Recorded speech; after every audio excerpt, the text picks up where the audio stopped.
One of the biggest insights I had on my journey to increasing my LSAT score from a 152 to a 175 on test day came down to recognizing that it's not all about the type of question that you're dealing with on the LSAT, but rather it's about the method of reasoning in the stimulus or the passage.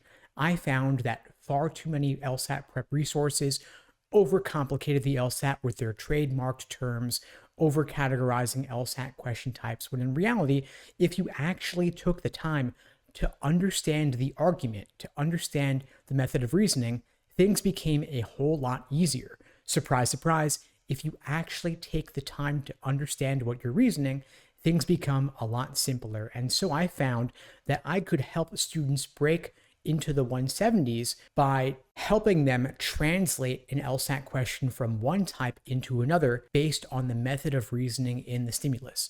So, for example, let's say you love flaw questions, but you hate weaken questions. With a little manipulation of the question stem and the stimulus, you can transform a type that you don't like into one that you do like, and it becomes a whole lot simpler to solve the question with just a little bit of manipulation. And if you understand the argument in depth, this kind of translation is actually pretty easy to do. You understand what's the conclusion, what's the evidence, what's the gap, what's the method of reasoning. This holds across roughly 3/4 of logical reasoning questions, since roughly 3/4 of them contain arguments rather than fact sets.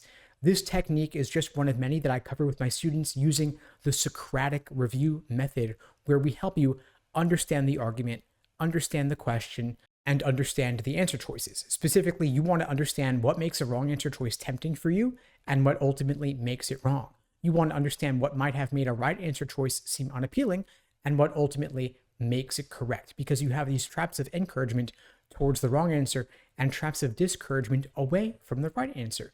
And until you understand which tricks and traps you personally are uniquely prone to falling for, you run the risk of making those same mistakes again. And so at LSAT Unplugged, what we do for our students in our one-on-one coaching programs and our small group programs is we demonstrate the Socratic review method for you and with you live in our classes and our coaching. The classes are recorded for any students who can't make them live, and we have literally hundreds of them organized by topic and by difficulty level, since we've been doing these for several years, even since before the pandemic. If you're interested in finding out more, you can check out the links below this video to book a call with me and my team. We'd be glad to help you out. And the cool thing is, no matter what you're struggling with on the LSAT, this strategy works regardless of the question type that you're dealing with.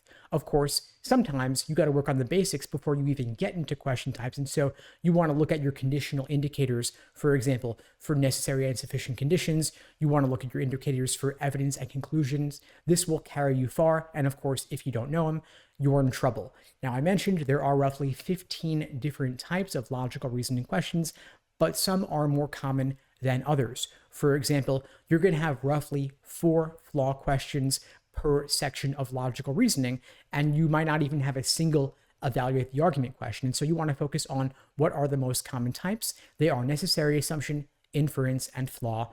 Master those before you tackle the less common types that hardly ever show up. And of course, going forward, logical reasoning is doubled in importance since it's now 2/3 of the scored portions of the LSAT.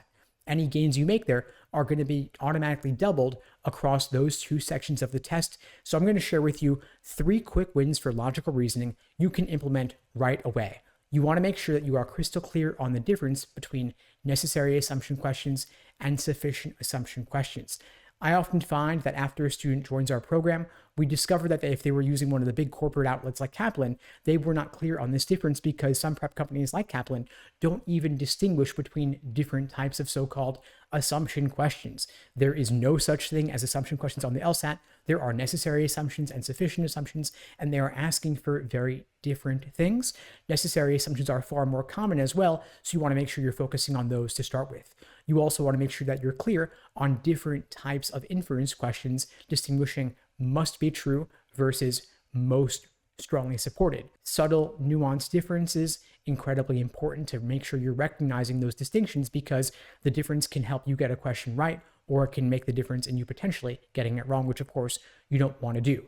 The other thing you want to make sure you're aware of is that weakening an argument does not mean that you are necessarily destroying the argument. You are just making the conclusion relatively less likely given the evidence. Now, if you have already mastered the most common types of LSAT logical reasoning questions like necessary assumption, inference, and flaw, there are a couple of paths forward available to you. You can focus on the less common types of logical reasoning questions, or it may be that if you're scoring 165 or above, maybe you're not getting questions wrong because of the question stem type, but you're getting them wrong just because they contain harder methods of reasoning, and that's where that Socratic review method comes into play. You also want to make sure that you're clear on the more difficult methods of reasoning that may show up more frequently going forward now that logic games are no longer on the test.